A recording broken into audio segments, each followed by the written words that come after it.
Thank you very much. Well, I must say it is an absolute honour to be here and a privilege, and half the time I wonder why I got asked. But so my wife and I'll give you a little bit of a briefing. I met my wife 2011. We got married, we travelled the world together for a little while. We got married in 2014. At that point we took on her family farm. We took into control succession very quickly, partly scared him. So it was what it was. So we now farm. We've got two little lovely boys at home, which is why we're doing this, which is why we're here farming in Cornwall. So I'm going to give you, it's a bit of a long drawn out story, so bear with me at the start. I'm going to talk to you a little bit about my history and background and what I've done, which leads into why we're doing what we're doing and where we see the future of what we're doing. So bear with me on that one. So I travelled around the world as a shearer. That's what I did. Family farm in the far north of New Zealand, and the father was a shearing contractor as well as a farmer and as well as a fencer. So I left school at the ripe old age of 15. They just couldn't come to an agreement on pay, so I left. I first came to England when I was 17 to shear sheep, which was the start of the end, and it was great. So I spent 14 years travelling around the world shearing sheep. By 19 I was into Europe, America and various other countries. When you travel the world, it was a great lifestyle. I loved it. You meet a lot of great people, you do a lot of stupid things. And when you travel around with so many farms with an absolute genuine interest in farming, not for 6-month experience, but for 14 years watching people grow, watching people develop, watching people somewhat fail, and then trying to get to the bottom of and understand what they were doing right or where they struggled and where they fell over. So that was hugely interesting to me, and I came away with a lot of ideas which we now use on our farm down in Cornwall. So the pinnacle of my career was, I got disowned for doing this from New Zealand. It was the first level of disownership. We took, for the first time, a world record of shearing to the Northern Hemisphere, shearing 731 Romney ewes in 9 hours. So that's one every 44 seconds. Now, things like that not only don't happen without a great support team, which is what we need in farming, what we need in any business. Food, I don't care how well you train, how well you've prepared sheep, without the right diet, you ain't doing nada, really. So it's fuel. You don't go very far in a car without fuel or a battery these days. So that was a big, the bank manager won't let me finish my shearing career, so I'm still shearing off farm. But now there's been a lot of negativity towards shearing, and like any business, there is an element that needs to be addressed, but that doesn't happen by just slander. So a colleague and a very good friend now, Matt Luxton and I, we've set up a series of seminars we're putting back. You're not going to fix a problem without educating the situation and the problem. So that's my little bit of putting back. I work with the Wool Board and the British Wool Board and try and help people understand and get a little bit better at what they're doing. In terms of growing a business, my wife and I, we took on a traditionally run farm. We changed everything, which scared the living hell out of the father-in-law, to be fair. So we farm at 850 feet in Cornwall. People don't quite get that we are that high. It's quite exposed. It definitely comes with a lot of challenges, but it has its positives, which we try and work as much as we can. We set about the Romneys, again, because I knew them from home, self-replacing, keeping a really market eye on the wool production as well as meat, trying to create a happy medium. I believe wool will make a comeback. You know, it is a great renewable product. Again, it's education towards how we harvest it and then the benefits of it in terms of what we're doing to the planet and any other form of clothing. So we run a very intensive grass-based system. Again, a friend of mine in Cornwall now went to New Zealand, brought back what was Kiwi Tech, and he has set himself up as precision grazing, and we increased our ability to harvest grass or utilise our grass threefold, as well as a lot of capital investment, lime, fert, everything else. And in that journey we must have done something right, because 2017 we got nominated for Sheep Farmer of the Year after only really farming sheep for 3 years. and was lucky enough to be Farmers Weekly Sheep Farmer of the Year. So that was neat for us. Why deer farming? For me, it was purely personal initially. It was, I love deer. I love seeing them, I loved eating them, I loved hunting, and it was, again, training, diet, what we put in. There was a huge relevance as to my diet was heavily on venison. There's a lot of things they do. They suit our pasture growth curve. It's only red meat and growth, and perceivably high barriers to entry. It wasn't going to get swamped because it takes a lot of capital investment to get into deer farming. Venison itself, I believe it's a premium product. It's low in fat, it's high in protein, it's got a third of the cholesterol most other red meats. It's nearly got 3 times the amount of iron content and minerals, and that along with the micro and macronutrients, it makes it quite positive.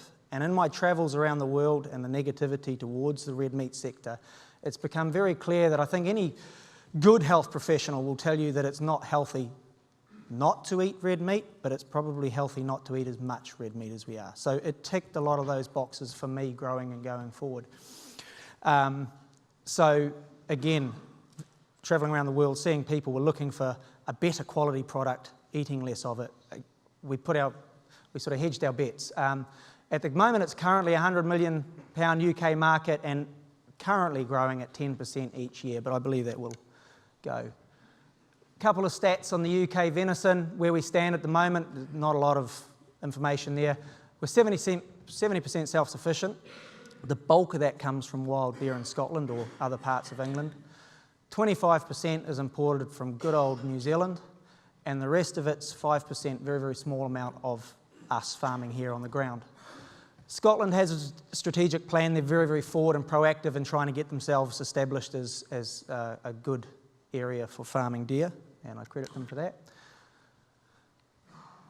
Again, succession. When you go to your father-in-law when we're taking on the farm and say we need to invest at least £1 million or we're going to go under, it's a pretty good way to sort that out. He was gone. So we went to the bank, and teams. We have a great team. We have a great business plan. We have a great accountant. Our local bank manager who we deal with from HSBC, he is a huge reason. They all are a huge reason as to why we are where we are. They've supported us, they've given us great advice, and they've sort of allowed us enough rope, not to hang ourselves, but to get a bit of fresh air while we're out there.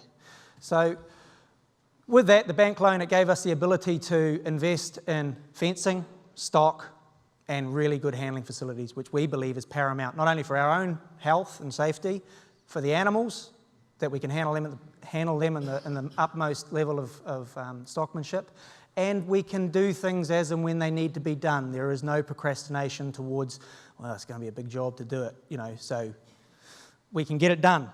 Team of Hunterways can fix anything. So, Hunterways are New Zealand dogs, by the way, they bark a lot. So, again, progression where we're at, we've spent a lot of money chasing genetics. It's very, very important to understand there is a huge difference of what New Zealand is chasing in genetics with their industry as to what we should be chasing in Britain, i.e. the rules and regulations that we have to adhere to. Velveting. There's a big push for, everybody talks about how many points they are as a yearling, but there's a massive negative effect in terms of the bigger antlers they are, the smaller body weight they have, the smaller growth rate they have. It takes a lot of energy to grow those every 12 months.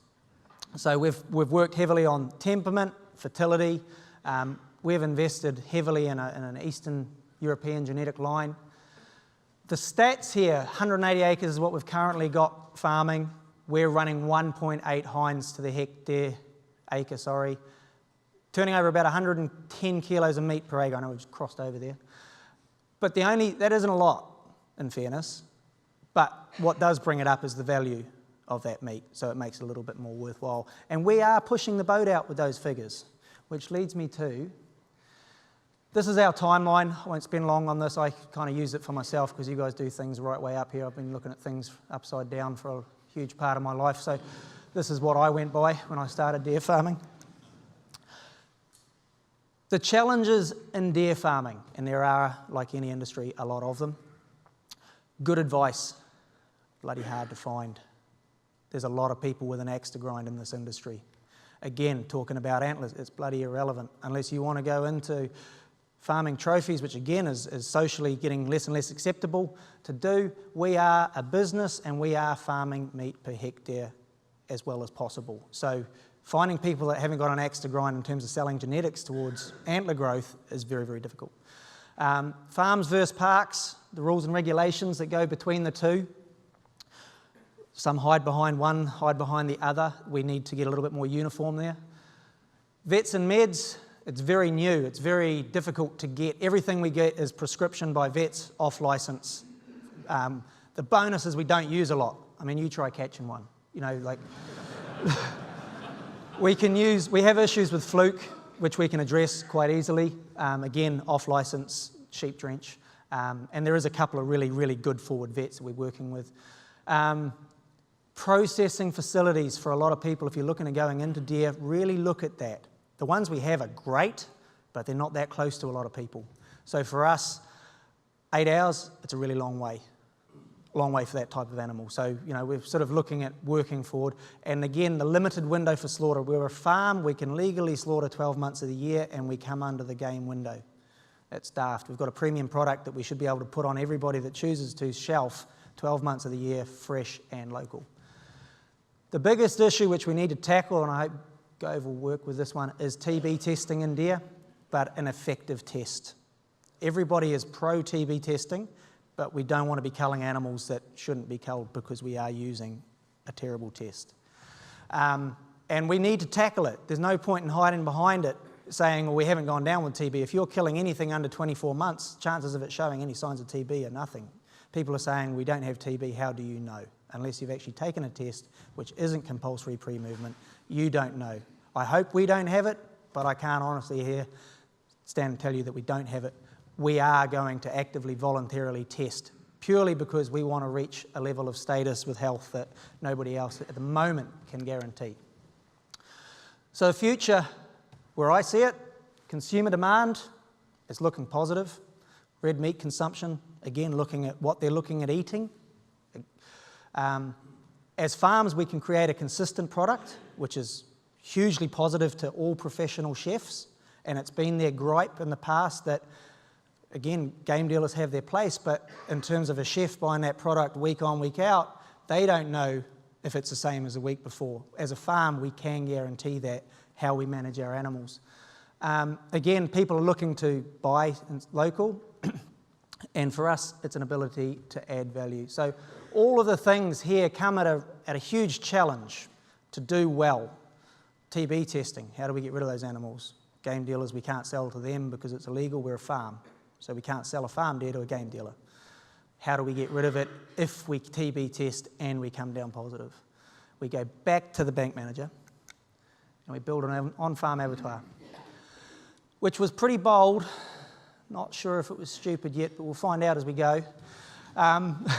This is the first time we've actually taken any grant money. So here we go. We're going into it. It's starting being built probably in the next week or two. Everything is going ahead, and that gives us the ability to walk them around the corner. Food miles are short. Welfare's at its highest standard, and we are right next to Padstow, allegedly the culinary capital of Britain. So we are going to try and take advantage of that, you know, and work with good chefs and give them a valuable product. And we've got an office and a meeting room, hopefully for educational purposes, potentially on-farm Sundays, other things going forward. So we've tried to build it as future-proof as possible. So I'm going to leave you. I'm pretty happy I managed to get under 15 minutes. In this industry, like all industries, and like it was touched on this morning, we're not going to get better on our own. We need to be working together. We need to be sharing ideas and growing as an industry, which at the moment in the deer industry isn't really happening well enough. And there was a comment this morning or a question from the room next door, who's going to get the farmers involved? We need to be the ones that get ourselves involved going forward, because sitting there and waiting for everybody else to go and do it, I mean, crikey, that was school times. We're adults, we're professionals. We should be out there looking for help. We know what's coming. It's been on the wall for 5 years. At least, I think, you know, if you looked into it well enough, okay, I didn't see Brexit coming, in fairness, but did believe that subsidies were going to have a review. So we've built our future going forward. If there's anybody else that wants to work in any way, shape or form in the deer industry going forward, I'm happy to sit down and talk with anybody, you know, and we're not going to do it on our own. So I'll leave you with that. I hope you enjoy the rest of your conference. It's been a really big eye-opener to me so far, and thank you very much for your time.